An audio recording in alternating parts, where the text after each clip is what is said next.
días, Fernando, ¿cómo estás? Violeta, Ernesto, muy buenos días, con un abrazo grande desde la ciudad de Buenos Aires para ambos y para toda la audiencia de Rompeviento.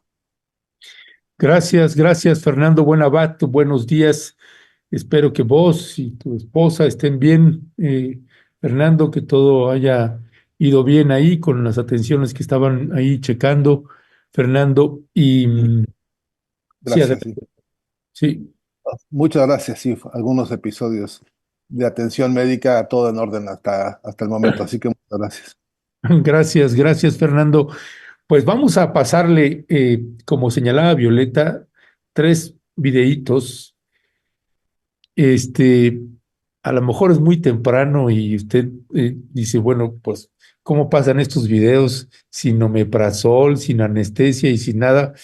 Bueno, es que son realidades que estamos viendo que se avecinan con la llegada de Trump y con estos sectores de derecha que intentan retomar pues varios espacios, países y este modelo económico que plantea que esto que señaló Violeta, que Elon Musk celebraba y aplaudía estas políticas económicas, esta mirada de Milton Friedman, y él comparte precisamente el video que le vamos a pasar ahorita de esta entrevista que le hicieron a Milton Friedman y que es un preámbulo de lo que se nos avecina.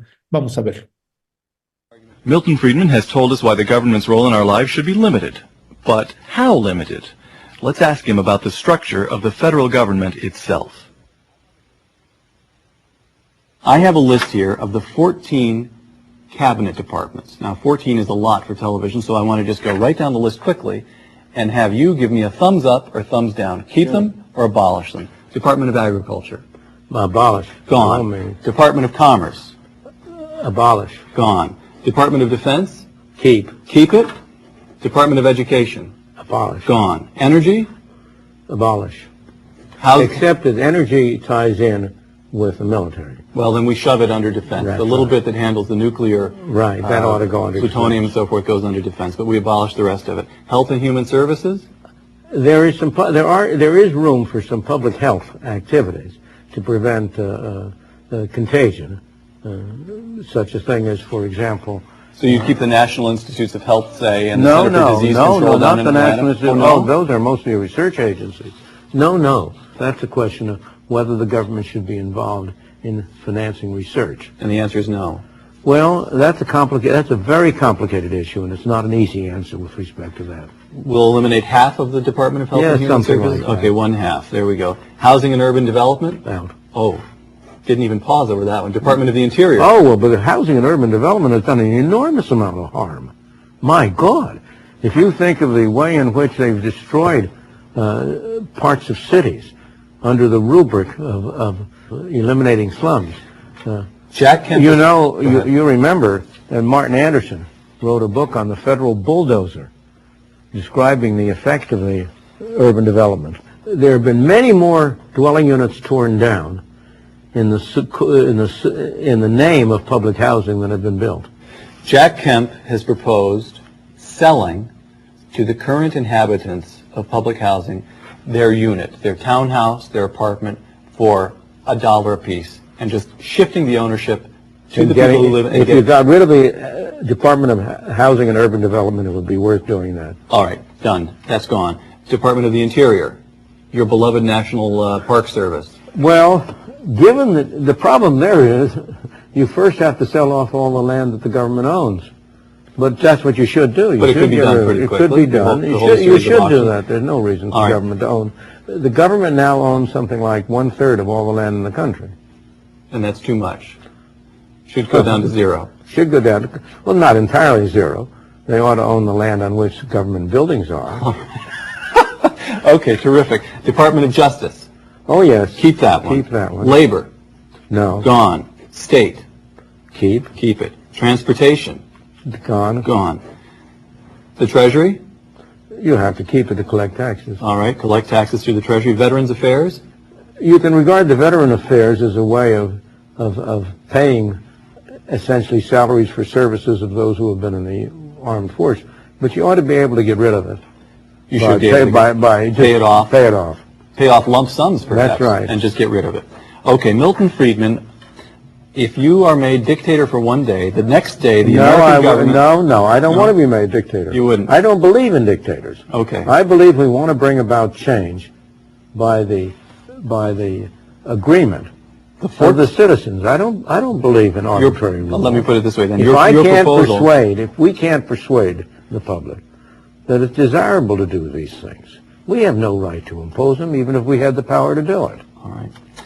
From 14 departments down to So its four and a basic half. fundamental 4.5. functions. What are its fundamental functions? Preserve the peace, defend the country. All right.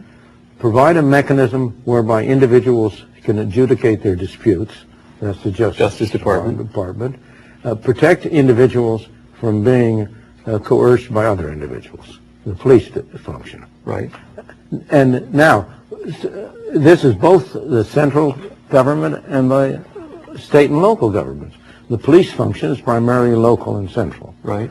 And those are the fundamental functions of government, in my opinion. Milton Friedman, thank you very much.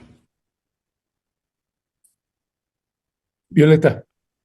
Pues Fernando, ¿cuál es tu valoración sobre este primer video? Ya en algún momento hemos compartido lo que decíamos el otro de Javier Milei, pero ahorita vamos a regresar. Pero sobre esta primera entrevista que ya se hizo hace muchos años y que es retomada por Elon Musk y que además es retomada diciendo él prácticamente, pues Milton Friedman es grande y pues esto será lo que seguiremos. ¿Qué decir? ¿Qué se nos avecina? De 40 departamentos de Estado a 4 departamentos de Estado y todos los departamentos sociales pues van para afuera, como dice Milton Friedman. ¿Qué decir sobre esto, Fernando?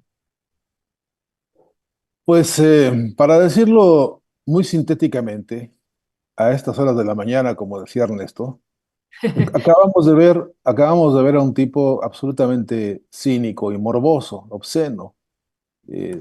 Todo este palabrerío de Milton Friedman y de su escuela, sus seguidores y sus acompañamientos anteriores y posteriores, porque hay que saber que es una escuela que tiene sus muchos años y que han venido, dicen ellos, madurando esta teoría, básicamente teoría del libre mercado. Ese es el trasfondo real del pensamiento de este autor y de algunos de sus seguidores.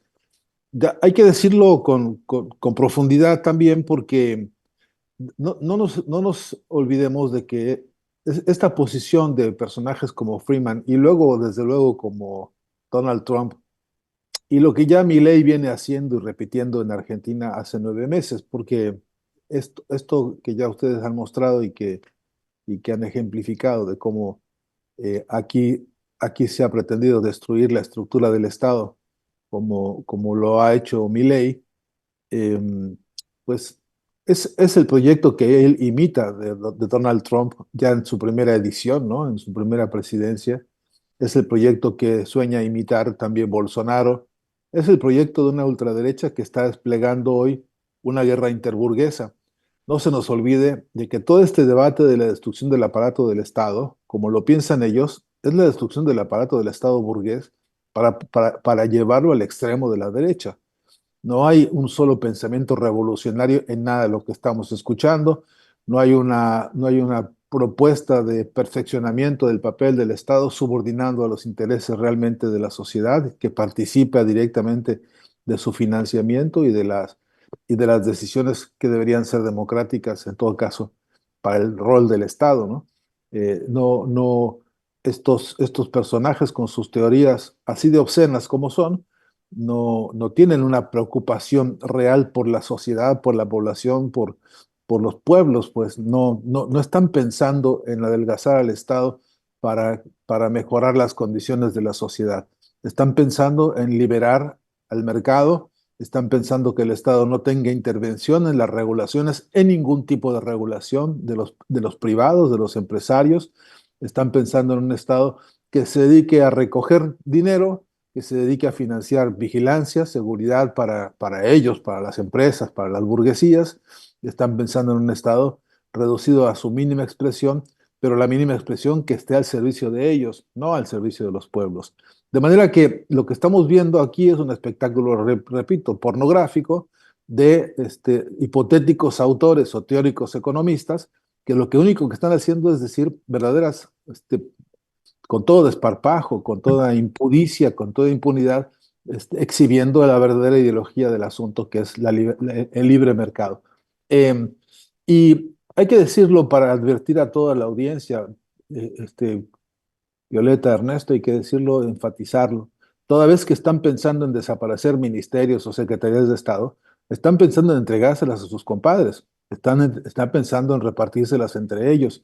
No quieren desaparecer una secretaría de transporte, para que entonces no sé qué hipotético milagro ocurra. Están pensando en entregárselos a las mafias del transporte con las que ellos conviven y que conviven de una manera muy especial, porque además se trata de un sector de la economía burguesa, que es el sector de los especuladores financieros. No es el sector de los, digamos, industriales nacionalistas o de los industriales que tienen plantas, digamos, como se decía en algún tiempo, máquinas, fábricas que producen fábricas, ¿no? No son empresarios que se comprometan con desarrollar fuentes productivas. Estos son especuladores de la bolsa de valores que se han adueñado de los gobiernos y que lo que están pensando es, en su hipótesis, el adelgazamiento del Estado no es más que una coartada para repartirle a sus compadres, también especuladores, los negocios posibles atrás de cada Secretaría de Estado. De manera que hay que advertirnos, por más que Elon Musk, que es otro cínico, realmente, pues, no sé qué término usar para no ir a un insulto tonto, ¿no? No me interesa reducir el debate a una ofensa. Estoy tratando de hacer una caracterización de una conducta que, con todo desparpajo, repito, con impunidad y con impudicia, está declarando sus más turbios intereses mercantiles. Y ese es quedarse con las riquezas que pertenecen a los pueblos para disfrazarlas con teorías como, por cierto, teorías tontas, teorías que si uno las lee con calma y uno le sacude todo el palabrerío que usan para enturbiar la explicación, uno descubre los verdaderos profundos y tóxicos intereses que tienen estos personajes. Tienen fama, tienen prestigio porque se lo fabrican ellos mismos, tienen fama y tienen prestigio porque a ellos les resulta útil este discurso, este relato. Eh, Freeman es conocido por sus teorías monetaristas, por ejemplo, ¿no? Y ese monetarismo quiere decir quitarle a la gente el dinero porque con esa razón, dice él, no habrá inflación posible. Si la gente no tiene para gastar, entonces no habrá inflación. Y eso significa incrementar los niveles de la pobreza de los pueblos para que ellos puedan tener, según lo vemos todos los días en Argentina, todos los días, Milei sale a presumir que ha derrotado a la inflación, pero no hay salario que alcance, no hay manera posible de que alguien vaya a comprar los alimentos básicos para alimentarse. Más de la mitad de la población hoy en Argentina. Con este jueguito demagógico del monetarismo, pues efectivamente no hay dinero en las calles, la gente no tiene suficiente dinero para atenderse. Los jubilados no pueden comprar ni siquiera los medicamentos completos que necesitan. No se puede pagar el recibo de la luz, no se puede pagar el recibo del agua. En fin, estas son las teorías de estos muchachos que se aplauden entre ellos. Y no me sorprende que Elon Musk presente esto como si fuera un gran triunfo moral, porque es la clase de caballos de Troya que ellos usan para engañar a la gente. Así que yo celebro que ustedes le hayan dado espacio a esto para pensarlo y poder decir públicamente que estamos ante una canallada ideológico-política interburguesa de un pleito que tienen entre ellos para quedarse con los mercados y que están viendo cómo justifican ante una población semejantes tropelías. En el corolario de esto que estoy tratando de explicar ahora está también la pregunta, y mientras estos hacen todas estas payasadas, toda esta parafernalia de engañifas, de tranzas, de hurtos, de usurpación de las riquezas sociales, ¿nosotros qué estamos haciendo en términos de organización? Mientras ellos se encumbran y presentan a sus popes como estos, ¿nosotros qué estamos haciendo? ¿Quiénes son nuestros baluartes políticos, teóricos, estratégicos, organizativos, para poder oponer a esto una resistencia social organizada y profunda. Y esto es parte de la discusión, ¿no? Y esa es una de las grandes preguntas pertinentes que hay que hacernos, Fernando Buenabat. Pues sí, esto de ver, pues, con quién nos estamos guiando, con quién estamos hablando, entre quiénes estamos hablando y cómo vamos a enfrentar eso. Y yo nada más añadiría que un problema es que venga Donald Trump con este empresario, el hombre primer millonario, el gran, perdón, millonario del mundo entero, Elon Musk, y que seguramente pues multiplicará sus ganancias, al igual que Donald Trump, durante la administración de Trump a partir de enero próximo. Eh, Me detendría también, Fernando Buenabat, salvo Violeta, no sé si quieras también añadir algo con respecto de lo que comentó Fernando Buenabat, para presentar también en este paquete que tenemos de estas visiones de ultraderecha, el discurso también que presenta pues este personaje aristócrata, esta señora Cayetana Álvarez de Toledo, que hace un discurso también, pues durísimo también y que da un preludio de lo que se nos puede avecinar si no cuidamos esto que señala Fernando Buenabat de organizarnos. Así que antes de mandar al video, si quieres hacer algún comentario.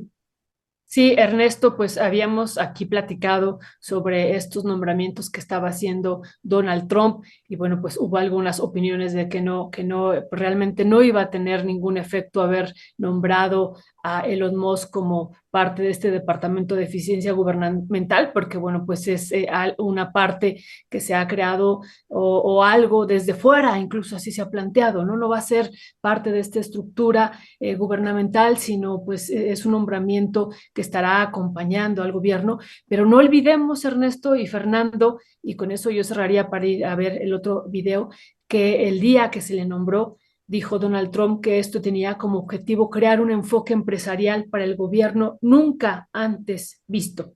Así lo señaló y que creo que al retomar pues este video Elon Musk ya vemos por dónde va y bueno, pues eso nos parece que hay que, como dice Fernando, discutirlo, analizarlo y ver también lo que han provocado esto no es nuevo, estas políticas neoliberales extremas, como se están viviendo ahorita también en Argentina, acá las hemos vivido también en otras administraciones, pero bueno, ahora lo que preocupa es que este hombre el más poderoso de todo el mundo en términos económicos, pues estará al frente de este departamento y retoma a Milton Friedman. Eso es lo que nos preocupa y eso es lo que queremos poner aquí también.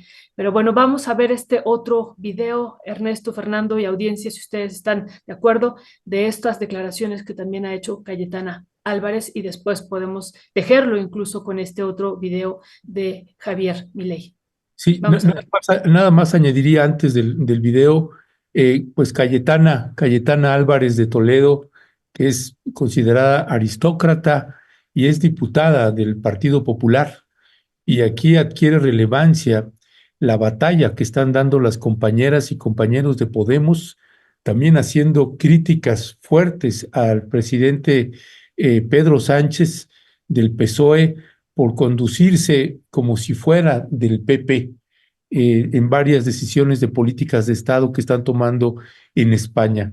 Y claro que hay que encender las alarmas con este tipo de discursos de la señora Cayetana, que además se va hasta contra feministas, contra modelo económico, contra todos. Vamos a escucharla. Menos exámenes, más fáciles y asignaturas, digamos, blanditas, soft, light, woke. Por ejemplo, matemáticas socioemocionales con perspectiva de género. Sí, se ríen, pero luego hay que estudiar esto, ¿no? 2 más 2 son 4.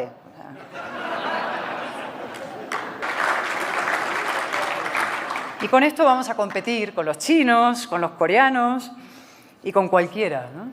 Flotamos en la era de la mediocridad. No es que el mérito se desprecie, es que se combate con la hazaña del cruzado. Y eso es nuevo. Nunca se había politizado la ignorancia como ahora. Nunca se había hecho de la mediocridad y hasta del muera la inteligencia una consigna moral. Esto no es tanto una guerra cultural como una guerra contra la cultura. Lo que algunos están promoviendo es un auténtico apocalipsis cognitivo. Creen que cuanto más ignorante sea la gente, más les va a votar a ellos. Y probablemente tengan razón, claro, pero ¿a qué precio?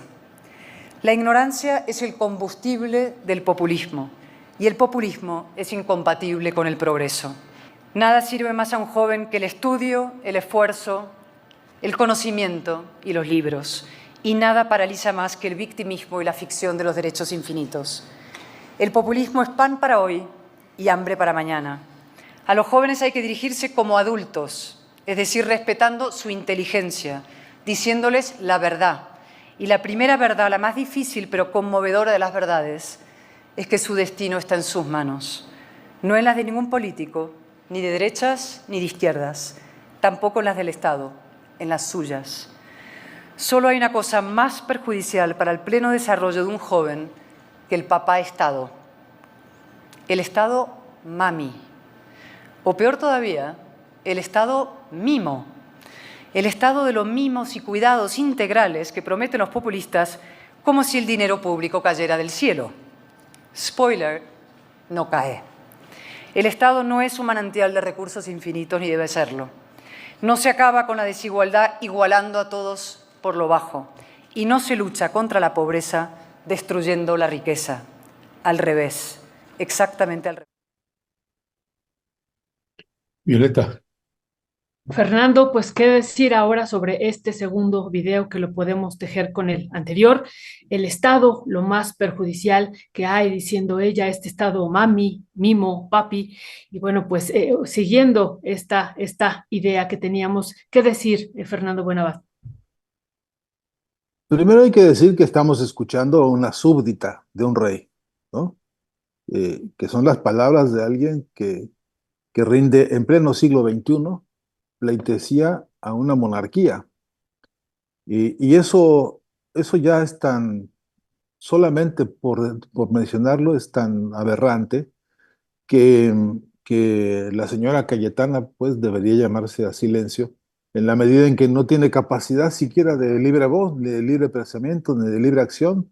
Todo lo que ella hace y dice está siempre determinado por el mandato de un monarca, de un rey. No nos está hablando una persona libre, nos está hablando una súbdita de un rey. Eso hay que recordarlo siempre porque a esto se les da fácil la cosa de aconsejar y de dictar cátedra por todo el mundo de libertad y cátedra de democracia y cátedra de palabrerío sin fin, porque se empachan de demagogia, ¿no?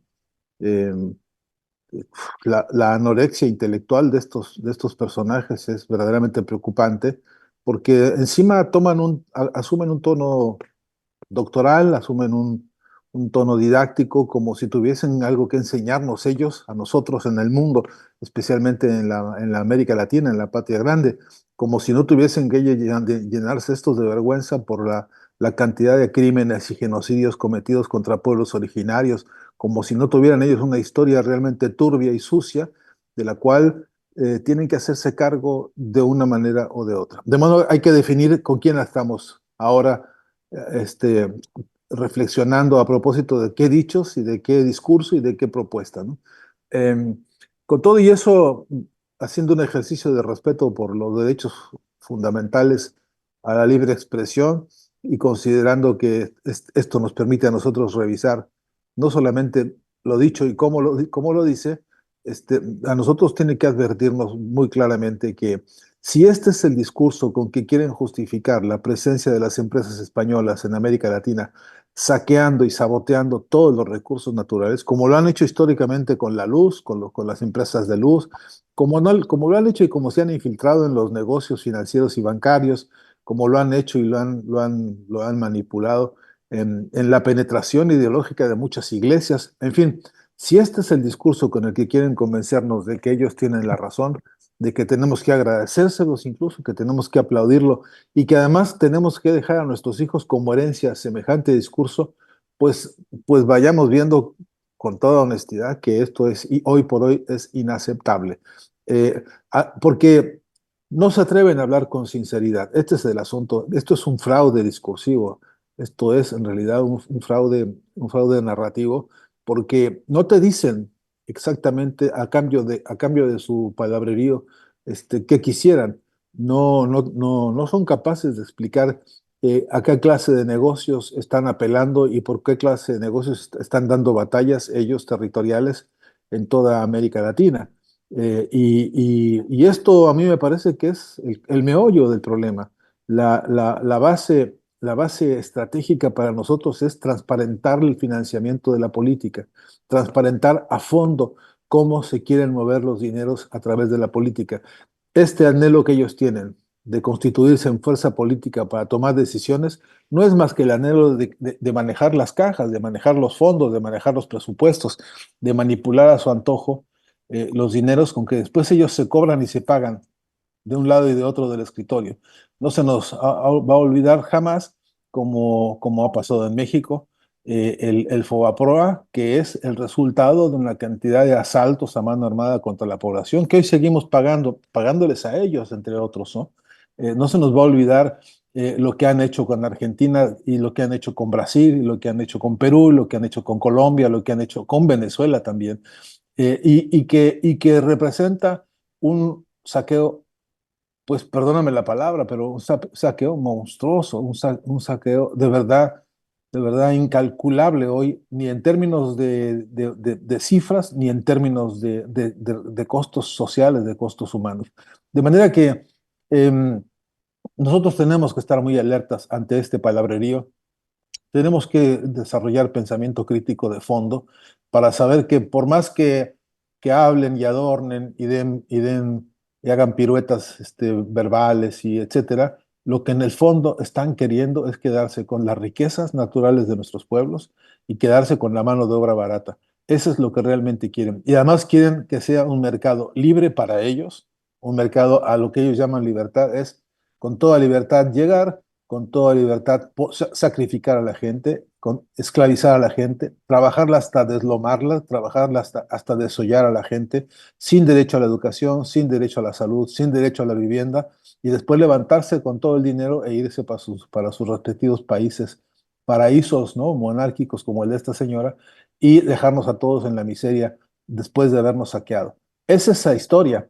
Te doy un ejemplo crudo, duro, cercano a la mano, se llama San Pedro en San Luis Potosí, por ejemplo, donde saquearon la mina de oro hasta que dejaron al pueblo muerto, dejaron muerta a una población entera y se largaron. Nunca más ni se enteraron ni se interesaron.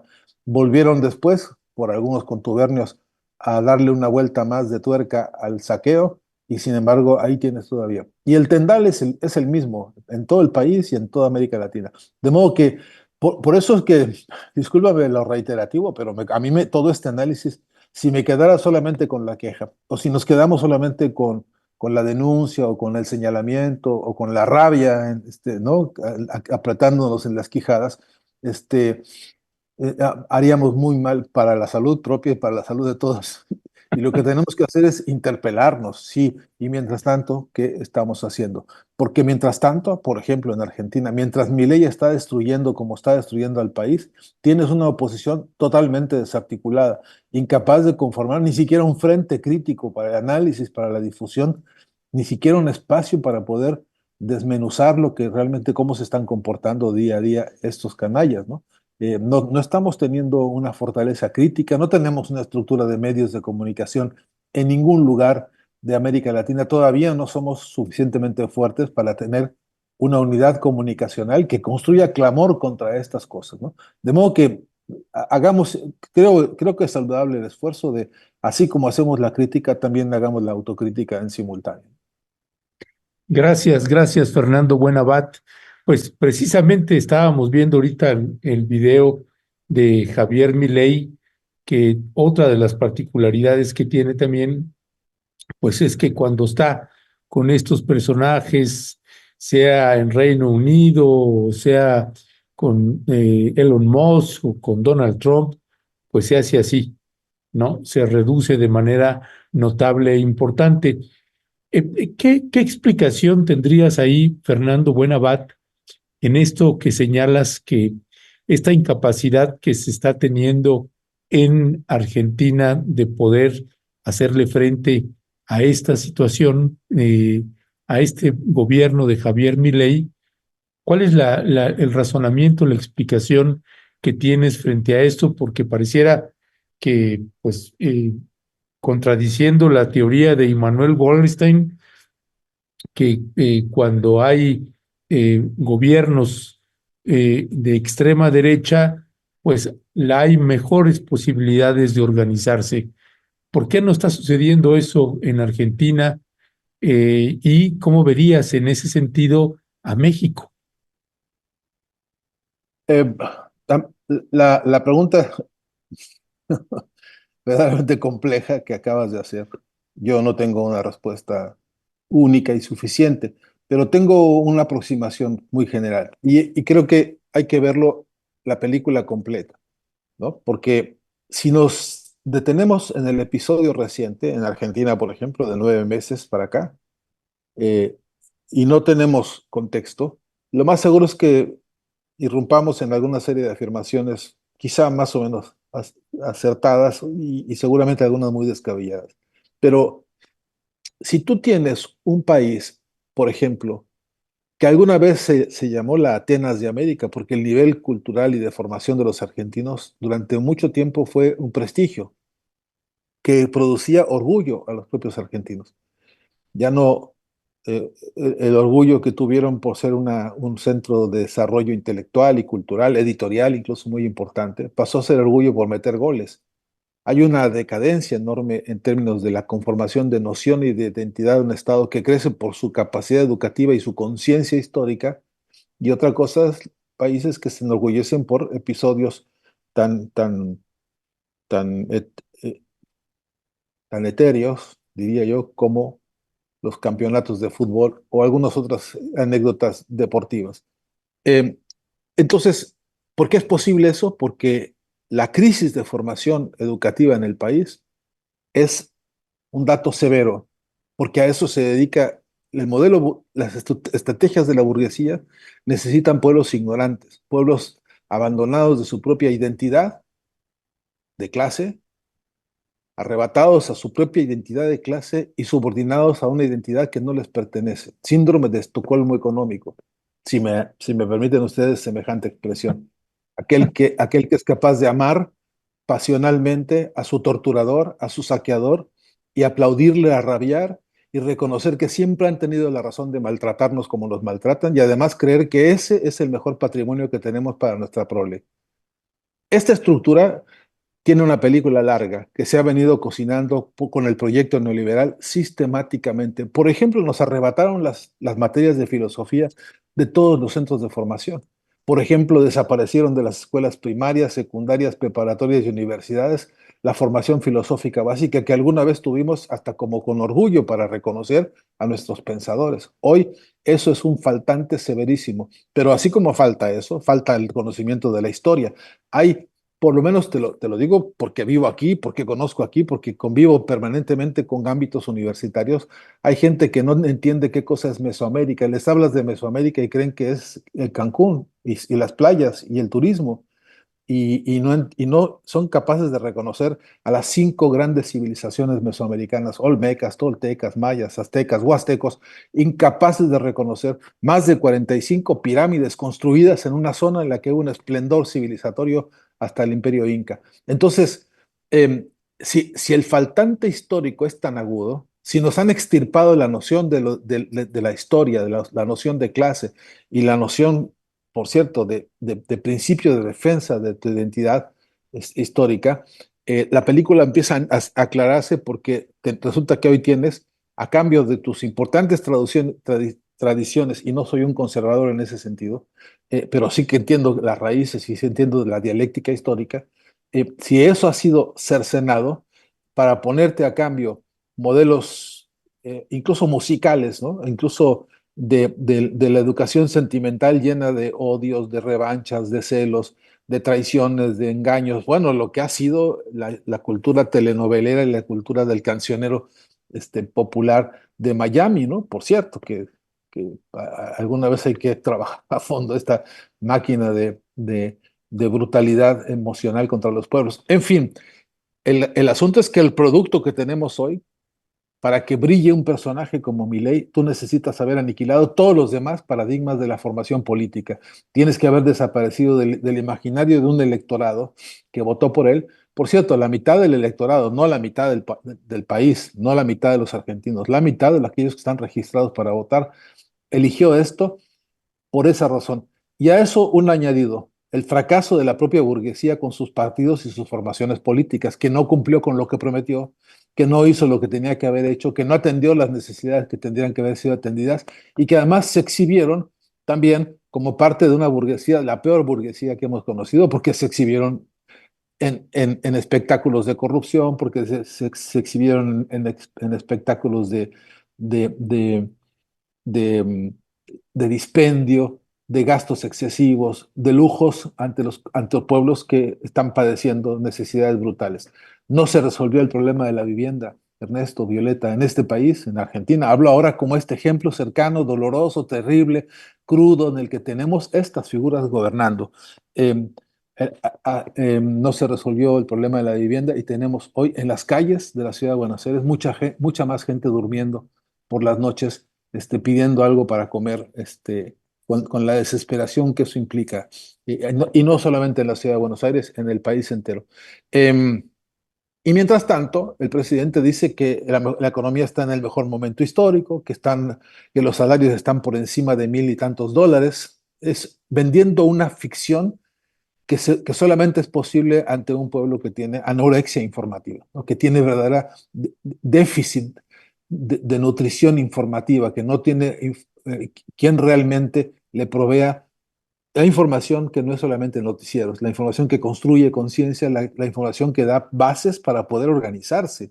No hay modelo organizativo histórico que valga y que sirva si no tiene información seria, comprobada y muy dinámica. Este es un problema de nuestro tiempo, en México y aquí. Eh, ¿qué perspectivas tenemos para México? Hoy por hoy entiendo que estamos muy lejos de una realidad como la Argentina. Hoy por hoy lo que se ve y lo que se escucha del gobierno de la Cuarta Transformación o del segundo piso de la Cuarta Transformación, eh, entiendo perfectamente que está sustentado por una vocación democrática sólida, que no solamente en cantidad, sino en legitimidad se desarrolla un gobierno, pero no es un gobierno que se haya separado de las estructuras y las razones de la gran burguesía. No es un gobierno que haya logrado resolver los problemas urgentes que tenemos que resolver en Chiapas. No es un gobierno que haya resuelto los problemas de la base profunda y la raíz histórica de México, que son sus pueblos originarios. Todavía no se resuelven los problemas estructurales, históricos, profundos. Bueno, no se han resuelto los problemas del salario. El poder salarial todavía en México está corriendo momentos de mucho riesgo. Hay una inflación amenazante. Y luego tenemos, por cierto, un vecino con el cual hemos firmado pactos que son nada menos y nada más que una pistola en la cabeza, ¿no? Entonces, descuidarse ante eso representa comprar un boleto de tren ligero hacia esto que está pasando en Argentina. Porque Mileis, en México tenemos sembrados a 14. Te hago el inventario cualquier día de estos. A derechas y a izquierdas, ¿no? Porque también hay en algunos de los frentes que se hacen llamar progresistas, personajes de estos que son capaces un día de aparecer con un vocabulario de corte anarquista, lo que ellos llaman anarcocapitalismo, ¿no? Para poder lucirse en contra de una clase vieja, la clase de la casta, para poder eh, descoserse con una especie de diarrea léxica, en contra de un establishment, pero para proponer nada más y nada menos que la libertad de mercado, porque a la larga este es el gran dilema. Hannah Arendt dijo hace mucho tiempo, y ha sido tesis también de Rosa Luxemburgo y de personajes de inteligencia profunda que han entendido este abismo de la historia que es civilización o barbarie. Y hoy el espectáculo concreto que tenemos en Argentina es el de la barbarie en plena fiesta. Muchísimas gracias, Fernando. Fernando, y también llama mucho, mucho la atención, pues, este discurso de Cayetana Álvarez en torno, y que para muchos puede significar gracioso, matemáticas socioemocionales con perspectiva de género, dice ella, y luego señala 2 más 2 son 4, pero a eso le sumamos también todo el discurso y la práctica de Javier Milei, ¿no? Prohibir el lenguaje inclusivo y también eliminar el Ministerio de Mujeres, de Género y Diversidad. Y a eso le agregamos también la situación y el planteamiento desde hace muchos, muchos años de Donald Trump con un machismo y misoginia tremenda, y bueno, y sus declaraciones, ¿no? De vamos a derrotar a la ideología de género. ¿Esto cómo lo podemos analizar, Fernando? Insisto, incluso viendo el video de Cayetana, pues tiene varios ya millones de likes, en el sentido de que se le celebra esto de 2 más 2 es 4. ¿Qué decir sobre esto, Fernando? Bueno, yo vuelvo, si me perdonan ustedes la insistencia, pero vuelvo a decir que es una súbdita de un reino. Si a esta señora le escarbamos un poco a Cayetana, su discurso contra los derechos adquiridos de las mujeres en el mundo es uno de los más tóxicos que podemos ver en España, por lo pronto. Si le escarbamos un poco, la veremos metida en la Acción Católica y la veremos metida en las fuerzas más reaccionarias de la Iglesia española, atendiendo e intentando desde ahí prohibir todo proyecto de educación sexual en las escuelas españolas. De ahí la veremos militando con toda su verborrea contra el derecho al aborto, en fin, a la decisión de las mujeres en términos de su propia sexualidad y en términos, por supuesto, de su derecho a la igualdad laboral y a la igualdad salarial y al respeto al derecho de la formación y la educación, y el derecho a cargos políticos que la propia Cayetana no reconocería y no admitiría por su propia estirpe, ¿no? de, de figura de una monarquía, ¿no? Entonces, la palabra de todos nosotros, lo que decimos, está necesariamente comprometido por nuestra historia, Violeta, Ernesto. De dónde venimos es lo que nos legitima, lo que hacemos, en dónde luchamos, lo que nos hemos equivocado y lo que hemos podido corregir, lo que hemos podido profundizar, lo que hemos aprendido, lo que nos falta por aprender.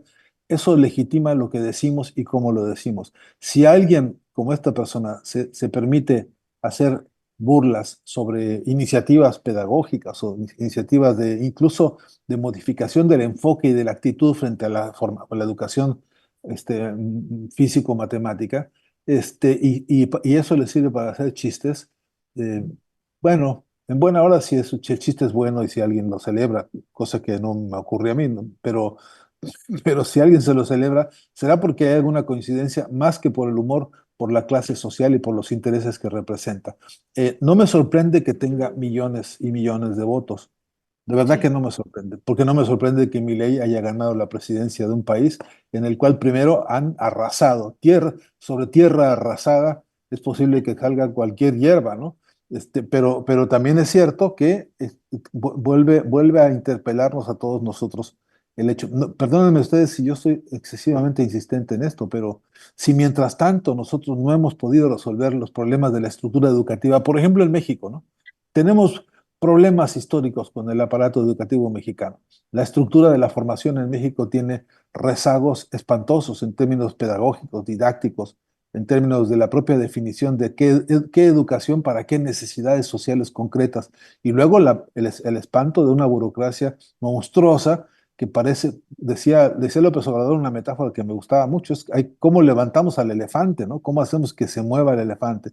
Pues en el caso específico de la educación en México, desde la educación preprimaria hasta los posgrados y los postdoctorados, hay problemas estructurales severísimos que la derecha siempre se aprovecha para jugar con eso, ¿no?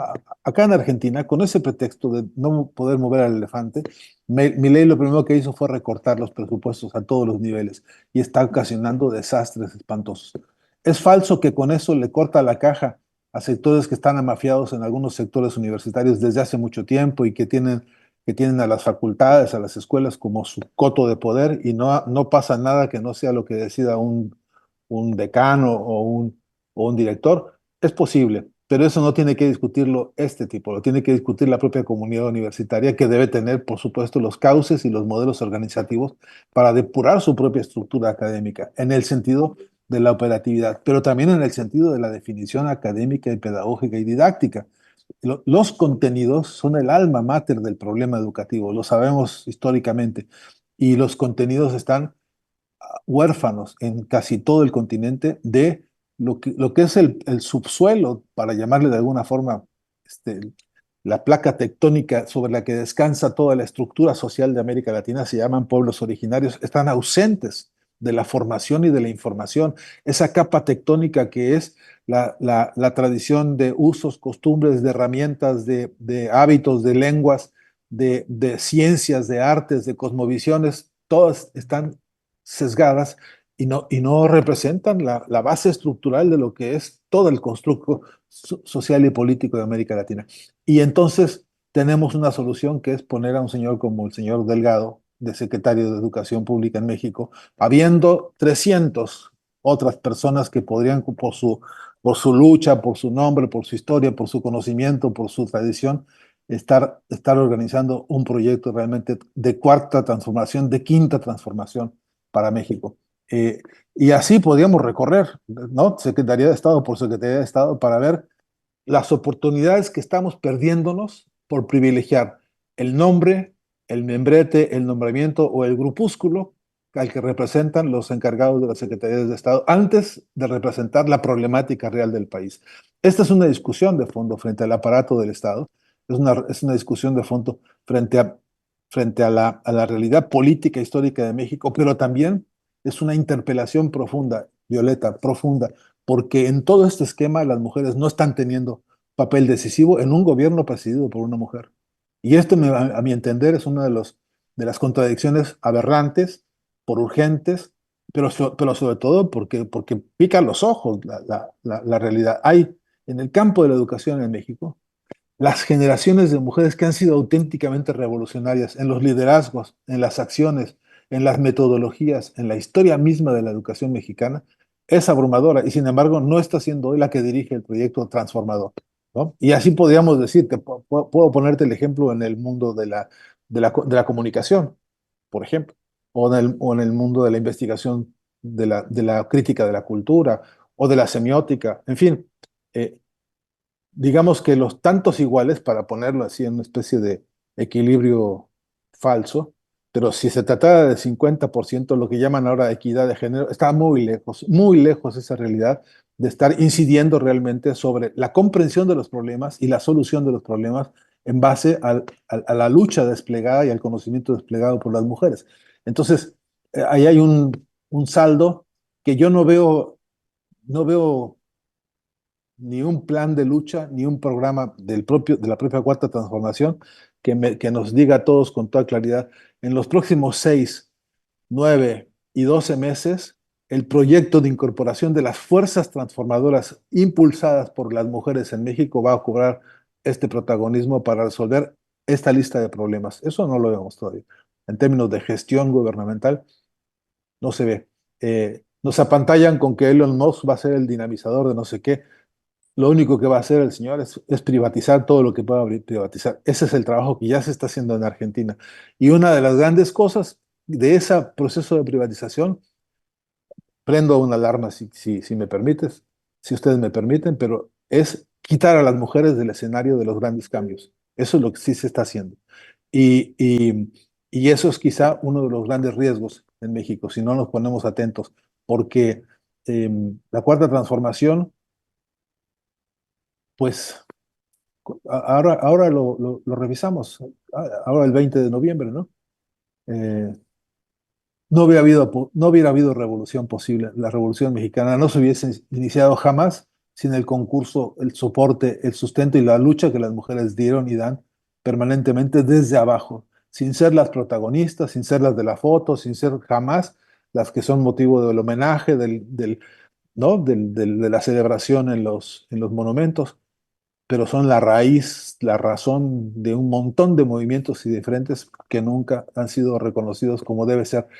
Esa reparación histórica es una reparación dialéctica, es una reparación política, yo diría hasta poética, del relato nuevo que México está necesitando. Y yo no veo la pluma que va a escribir ese relato en el corto plazo, ¿no?